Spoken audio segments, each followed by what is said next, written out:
Caeb Williams already in Shane Waldron's playbook, and has he been going back to before the NFL draft? Ryan Poles hopped on Pat McAfee's show and talked about Rome Odunze and why they ultimately took him with the number 9 pick.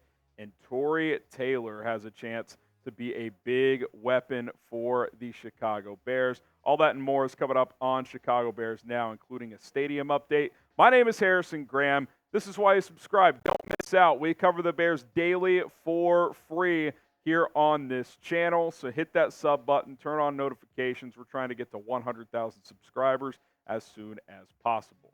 Is Caeb Williams off to a head start as a rookie quarterback? His quarterback coach, Will Hewlett, hopped on 670 The Score and said the Bears sent them some play concepts well before the draft, basically once they determined that he was going to be their guy. Certainly gives him a head start on things, right? He didn't say they gave him the straight-up playbook, but some terminology, some conceptual things. And look, I think that the last bullet point here, it really just does show how committed they were to drafting him and how he became their guy by some point in the month of March or at least early April. I think that's pretty clear at this point in time. 670 The Score kind of tweeted out a paraphrase from what Hewlett said.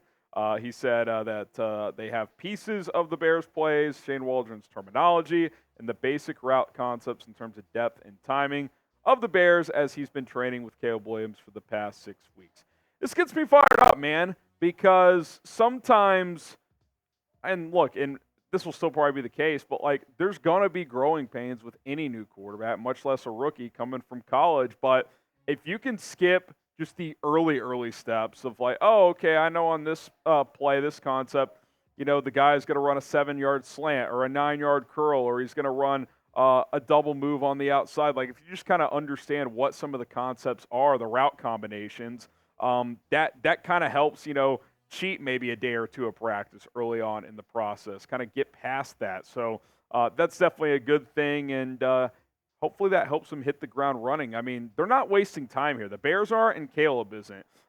He's already getting a head start on what Waldron wants to do with his passing game concepts, and he's already thrown to DJ Moore, Keenan Allen, and Rome Odunze dating back to before the draft. So that helps. That gets you at least somewhat of a head start when it comes to coming in here, hit the ground running, and starting to take control of this offense. Does that mean there's not going to be growing pains? Of course not. Does that mean that from day dot he's going to be a top 5 quarterback in the NFL or anything like that?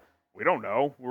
I still expect there to be some level of growing pain, but if this helps ease the transition a little bit, I think that's a smart move by the Bears, and it's exciting to think about. Now, Vegas has the Bears betting odds at 3,400 passing yards for Caeb Williams, under 3,400 yards. So what do you guys think? You think he hits that? Type O for over, he'll get 3,400 or more, or type U for under. Here's to see what you guys think, because I personally am hammering the over here. Like, to be frank, if he plays 17 games and doesn't hit 3,400, I'd be pretty disappointed. And I know people might say, well, Justin Fields never threw for 2,600. That would still be 800 more. Well, yeah, but he's not going to run like Justin. This offense is also in a better position. Like, I get he's a rookie, but like thinking he'll throw for 3,600 yards, that's not some crazy number. Like, I think he can hit that, and quite frankly should hit that if he does play in all 17 games. 3,400 yards is exactly 200 passing yards per game. This Bears offense needs to be throwing for more than 200 yards per game. We did this exercise the other day on our Caeb Williams video, kind of short and long-term expectations. This was the 16th ranked quarterback this year. If you took the number 16 statistics in all 5 of these categories among qualified quarterbacks, a.k.a. guys who started X amount of games, talking just under 65%, over 3,600 yards, 21 touchdowns, 10 interceptions, QBR 56.5, which is out of 100, and then passer rating 92.2, which is out of 158.3. I expect 3,500 plus. Like, he needs to throw for 3,500 plus. And by the way, if he does, that doesn't even mean he had some superstar year. I'm not asking that. If he hit those numbers in that range, my expectations for Caeb Williams as a rookie is to be a top half of the NFL quarterback.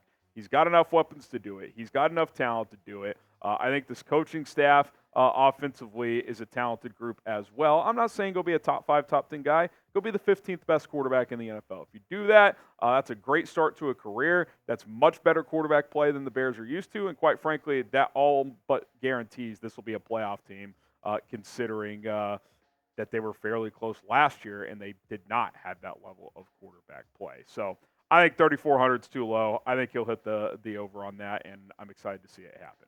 It was always Rome Odunze. Ryan Poles hopped on Pat McAfee's show, talked about a variety of things, including his kind of thought process and decision-making when the Bears got on the clock at number 9 and Odunze was still available. Here's what Poles had to say. He said, there's certain guys you don't pass up on, and Rome is one of them. It's hard to find a guy that's big, that big and that talented at the receiver spot. And on top of that, he's an unbelievable human being as well. There was no moving off of Rome. You know, he said, yeah, we got some calls, but that's just not a guy you pass up on. And it's just refreshing and it's nice to not have a GM who could overthink a scenario like that. Like, I feel like in the past, the Bears might try to be cute and be like, oh, let's trade back and maybe we'll still get him at 11 and we'll pick up like a 4th-round pick or something like that. Like, just do the obvious thing. This guy was a top 5 or 6 player in this draft. You need another receiver, and he's sitting there. Just take the fucking guy. And that's what they did. It's nice. It's refreshing. It makes me feel good about the future in terms of the decision-making officials of this franchise, which Ryan Poles is the general of putting this roster together. Rome Odunze is a player that has gotten better every year. He is 6'3", 210 pounds. He is a good athlete. He does track the ball well. He's better than probably any other receiver in this draft was, including Marvin Harrison Jr., when it comes to contested catches. And oh, by the way, he doesn't have to be a number 1 or even a number 2 right away.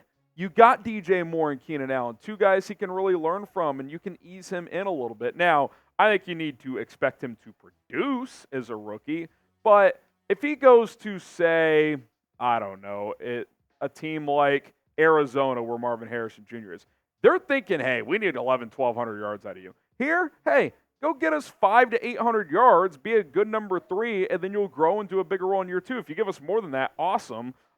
This wide receiver trio, by the way, I think is the best on paper in the NFL. We got to see it come to fruition, but Moore and Allen were 2 top 11 receivers last year in terms of receiving yards, and Rome Odunze was the top 3 receiver in this draft, no doubt about it, and he's got a potential to be a year in, year out 1,000-yard guy, just like the other 2 guys you already have. So this kid's going to be a beast.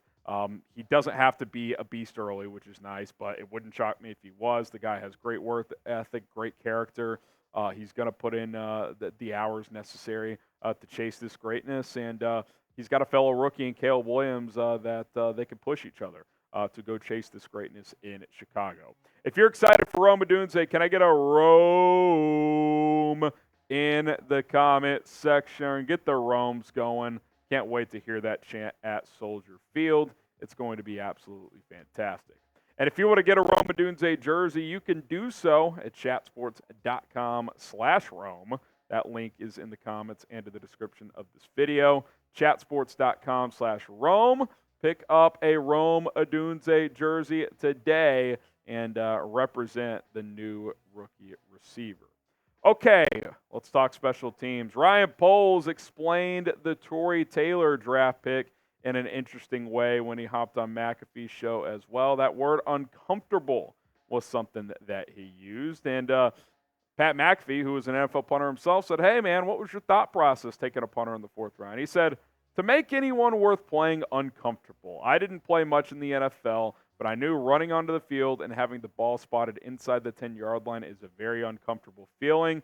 It's disheartening at times, and I love taking advantage of field position. Trenton Gill, of course, was waived on Wednesday after they drafted Tory Taylor. Wednesday, Tuesday, I can't remember when it became official. But the point is that Ryan Poles values special teams. He paid Cairo Santos. And look, advanced statistics show that field position plays a massive factor in terms of scoring. If you pin teams inside their 20, their chances of scoring dwindle. If they're in the plus 30, they go up exponentially. It doesn't take a genius to know why. The closer you are to field goal range or the end zone, the better chance you have to score. And this guy can boom it, but I think his superpower is his ability to coffin corner punt, pin guys inside the 20. 34.4% of his punts at Iowa last year were inside the 20. And it's not like Iowa was punting at midfield all the time either. So he was launching them. He was pinning them back. 32 of his 93 total punts were inside the 20. He averaged 48 yards per punt as well.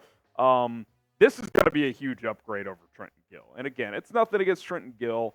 Vibes guy, got along well in the locker room, it seemed, but he's basically the worst punter in the league last year. That's what the numbers show. And I think this guy steps in right away in his top 10, if not top 5. Obviously, I think to justify the pick long term, you need him to be a top 5 punter, a true weapon here to spend the 122nd pick on him. But the Bears seem confident that's the case. Like Ryan Poles said, make teams uncomfortable with how good this defense could be this year. You got teams starting inside their 20, inside their 10 fairly consistently. It's going to be hard to score on this Bears defense. All right, let's get to a stadium update here. It's actually a somewhat notable update. Illinois Governor J.B. Pritzker says the Bears stadium proposal that came out last Wednesday, I believe, is a, quote, non-starter. Courtney Cronin has the tweet here with the news dropping that the Bears' proposal to fund a new lakefront stadium was called a, quote, non-starter by Governor J.B. Pritzker's office, who met with Bears team officials on Wednesday. By the way, Arlington Heights Mayor Tom Hayes released a statement just a little bit ago saying, we thought the lakefront proposal would be a tough sell to the state, yada, yada, yada. We are open to resuming negotiations with the Bears. So Arlington Heights still trying to dip their toes in the water, if you will. Here's kind of my new stance on the stadium. Yes, when there's updates, we'll talk about it, but I'm kind of done giving strong opinions on it. We've talked about it ad nauseum for over a year at this point, 2 years. There's pros and cons to staying in the city versus going to the suburbs. So I'm not really going to give a strong opinion on what I want at this point. Like, this sounds harsh. I don't care that much at this point. Like, I don't care where they play. I think there's a lot of reason to want them to stay in Chicago, but there's a lot of reason to go out to the suburbs for financially, especially, which we've discussed. So, look, at this point, and I don't know if you guys agree with me in the chat. Let me know if you do.